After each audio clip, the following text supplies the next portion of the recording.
할렐루야. 염려의 최고봉인 고난. 고난을 좋아하는 사람은 아무도 없죠. 그런데 고난은 풍성함이 못하는 일을 할 때가 많습니다. 그래서 우리는 고난을 이렇게 말합니다. 변장한 축복이다. 변장한 축복이다. 첫째로 고난 때문에 지금까지는 고난이 아니었을 때 넘지 못했던 그 벽을 고난 때문에 넘습니다. 고난 때문에.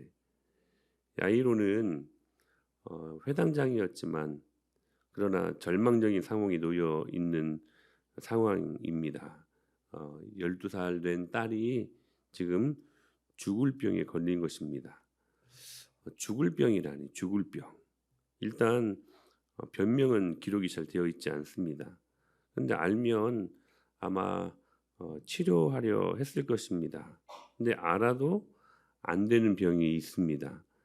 야이로는 딸의 변명을 몰라요. 그리고 또 치료할 길도 없었던 것입니다.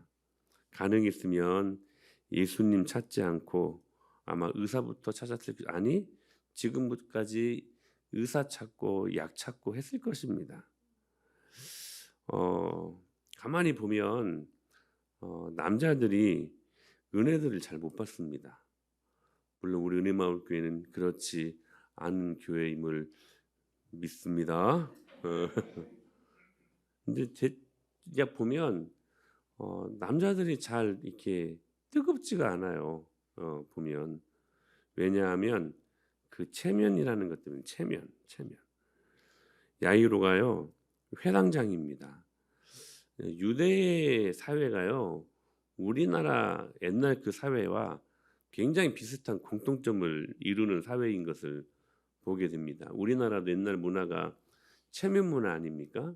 근데 유대 사회도 옛날 그 문화가 지금도 체면 문화예요. 체면 문화. 야이로는 거기에다 회당장이었습니다. 그러니까 큰 대형 교회. 당시에는 한 사회가 종교 사회였기 때문에 회당장이라고 말하면 큰 대기업의 회당 정도 되는 그러한 위치에 있었습니다. 그러니까 안식일 문제로 회당 세력과 예수님이 항상 긴장 관계였거든요.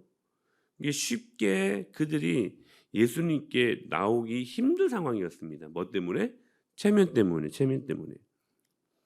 회당장이라고 하는 체면이 쉽게 예수님께 접근하기 힘든 그러한 벽이 되어 왔던 것입니다. 그런데 딸이 병이 걸린 것입니다. 딸이 지금 그냥 병이 아니라 죽을 병이 걸린 것입니다. 딸이 죽을 병에 걸렸으니 회당장이라는 체면이 뭐고 남자라는 체면이 뭐고 다 필요 없게 된 것입니다. 그리고 예수님께 접근하기 그렇게 어려웠던 그가 예수님께 접근하기 시작합니다. 그래서 예수님을 찾아오고 그 예수님 앞에 엎드리고 그리고 간곡히 기도합니다. 23절에 보니까 내 어린 딸이 죽게 되었습니다. 구원해 달라고, 치료해야 되려고. 사랑하는 여러분, 고난의 문제가 예수님을 가까이 하게 한 것입니다. 그러니까 고난 피하려고 하지 마십시오. 염려의 최고봉인 그 고난의 문제로 우리는 얼마나 많이 힘들어합니까? 그러나 믿음으로 이 모든 고난의 문제들을 믿음으로 잘 반응하다 보면 여러분 그것이 그동안 뛰어넘지 못했던 벽을 뛰어넘게 하시는 하나님의 일하심을 우리가 깊이 있게 볼 수 있다는 사실입니다. 거룩은 차별, 구별, 다름을 의미하는 것이죠. 성경은 야이로를 회당장 중에 하나라고 묘사합니다. 처음에는 22절 말씀 같이 보실까요? 22절 시작.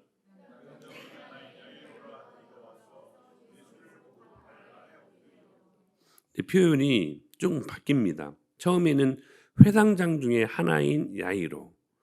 여러 회당에 여러 회당장이 있었을 것 아니겠습니까? 그 중에 하나인 누구? 야이로. 그런데 그 회당장 중에 하나인 그 사람이 갑자기 이 어조가 바뀝니다. 회당장 중에 하나에서 바로 그 회당장 이렇게 바뀝니다. 35절에 보니까 같이 읽어요. 시작.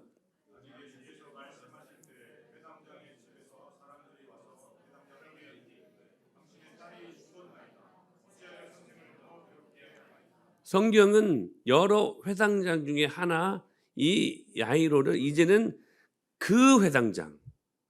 당시에도 여러분 여러 회당이 있었고 그 회당을 책임지는 여러 회당장이 있었을 거 아닙니까?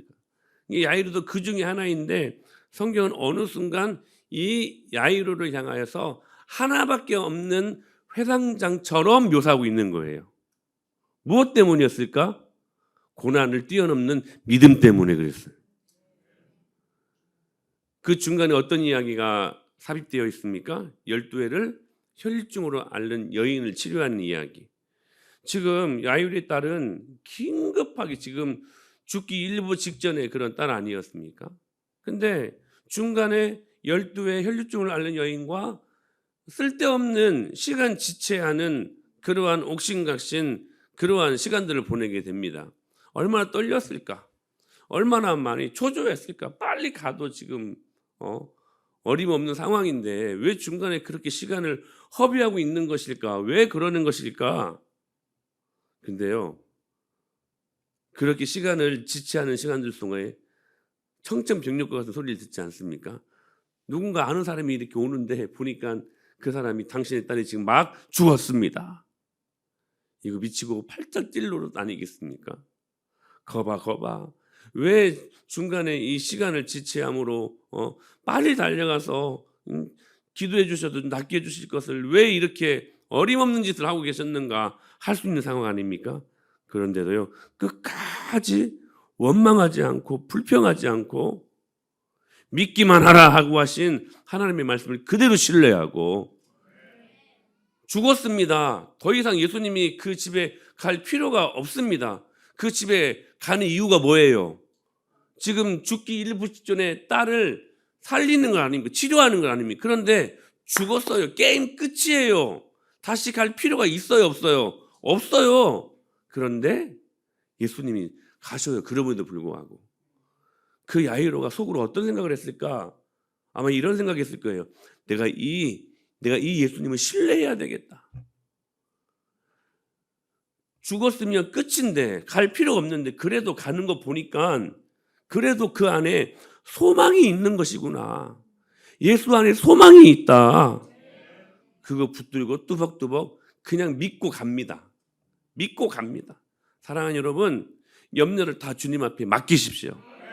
그리고요, 믿기만 하라고 하신 주님 말씀대로 그냥 믿고 그냥 걸어가십시오. 그 믿음을 보시고 뭐라고 말씀하시냐면 회당장 중에 하나가 아니라 바로 그 회당장. 마치 여러 회당장이 있다면 여러 회당장이 있는 게 아니라 지금 야이로 하나밖에 없는 사람처럼 지금 성경이 그렇게 취급하고 있었다는 사실이에요. 사랑하는 여러분, 고난이 있습니까? 장벽을 넘을 힘으로 여기고 뛰어넘으십시오. 이전에 맛보지 못한 전혀 새로운 영역의 세계를 하나님께서 축복으로 우리들로 경험하게 하실 것을 믿습니다. 그래서 고난은 축복입니다. 고난은 그래서 변장한 가장한 축복이라는 사실들. 두 번째, 기다림에는 절대로 손해가 없습니다. 딸의 병이 위급하지요. 근데 중간에 방금도 말씀드렸던 것처럼 12의 혈류증 여인이 나타나 사건이 지체됩니다. 오래 기다리다가 딸의 죽음의 소식이 들립니다. 네, 예수님 그럼에도 불구하고 두려워하지 말아라. 믿기만 하라. 근데 어떤 의미에서는 여러분 이 말씀 듣는 게 너무 어렵지 않습니까? 죽었다는데 두려워하지 말래요. 죽었다는데 그리고 믿기만 하래요. 믿기만 하라. 하나님은 종종 우리로 하여금 기다리게 하십니다. 기다리게. 나사로가 병들어도 예수님이 늦게 갔죠. 그래서 그 나사로가 어떻게 되었습니까? 죽었습니다. 그래가지고 마르다는 진짜 막 화가 나가지고 왜 이제 오셨습니까? 막 따지잖아요. 그런데 이후에 다시 살리십니다. 야이로도 마찬가지예요. 죽은 딸을 다시 달리타 쿰 살리십니다. 여러분, 그리스도인의 기다림에는 결코 손해가 없습니다. 이 말씀은 진리입니다. 진리. 더 큰 가치, 더 큰 영광을 보이기 위한 예수님의 섭리의 손길이 이 기다림 속에서 반드시 있다는 사실이에요. 딸이 죽었다고 하니까 사람들은 비웃었습니다. 예수님이 하시는 이 일들 앞에 여러분 반응하는 자세는 딱 두 가지가 있는 것 같습니다. 하나는 비웃는 사람들. 여러분, 그 비웃는 사람들이 저와 여러분이 안 되게 되기를 바랍니다. 되지 않아야 돼요. 비웃는 모습 여러분 지우셔야 돼요. 그리고 또 한 사람의 부류의 사람들의 모습, 믿는 사람들. 딸이 죽었다. 그러나 예수님은 뭐라고 말씀하셨어요? 잔다. 죽은 게 아니라 잔다. 그 말을 듣자 비웃습니다. 믿음은 종종 여러분 비웃음 당하는 그러한 모습으로 임할 때가 참 많은 것 같습니다. 여러분, 죽었다와 잔다의 차이가 뭘까요? 다시 깨어나지 않음과 다시 깨어남의 차이 아니겠습니까? 예수님은 야이로의 그 딸의 죽은 것이 아니라 잔다. 즉 다시 깨어날 수 있다 없다? 있다. 이렇게 말씀하신 거예요. 성경은 성도의 죽음을 잔다라고 표현합니다. 잔다. 여러분, 종종 수술할 때 마취에 대한 두려움이 있지 않습니까? 저는 수술을 깊이 해본 적이 없어서 이렇게 이제 위 내시경, 옛날 그 대장 내시경 할 때 수면 마취를 한번 한 적이 있는데, 수면 마취를 할지라도 두려움이 있더라고요. 두려움이. 저는 그런 두려움들이 많네요. 이 비행기 전 타는 거 별로 안 좋아해요. 비행기 타고 가다가 한 번씩 기체가 흔들리면 이거 미치겠는 거예요. 막 우리 교회는 어떻게 할지 막 신혼이는 어떻게 하지 막 비행기 공항장애가 아니라 아니 뭡니까? 공항입니까? 공항? 비행기 타기 싫어하는 장애. 공황 아니고 공항. 괜히 또 이상하게 우리 목사님 공황장애 있다고 하네. 막 이렇게 혹시라도 오해하지 마십시오. 근데 공황장애가 너무 많아가지고 요즘은 저는 비행기 타는 거 별로 그렇게 안 좋아합니다. 근데 마취 이렇게 드는 것도 굉장히 좀 두렵더라고요. 마취 드는 것도. 근데 잠깐 링거하고 그 다음에 뭐 하나 이렇게 이제 거기다 찔러 넣으면 그냥 자연스럽게 그냥 스르르 잠이 들고 그냥 깨어나면 이제 다 끝난 거야 이제. 성도의 죽음도 이와 같은 것 아닐까라는 생각을 종종 수면 마취할 때마다 경험을 합니다. 성도의 죽음은 뭐다? 자는 것이다. 잠시 눈 감으면 눈 떠서 천국을 보게 되는, 할렐루야. 만일 예수님이 야이로의 기도대로만 응답했다면 얼마나 억울했을까요?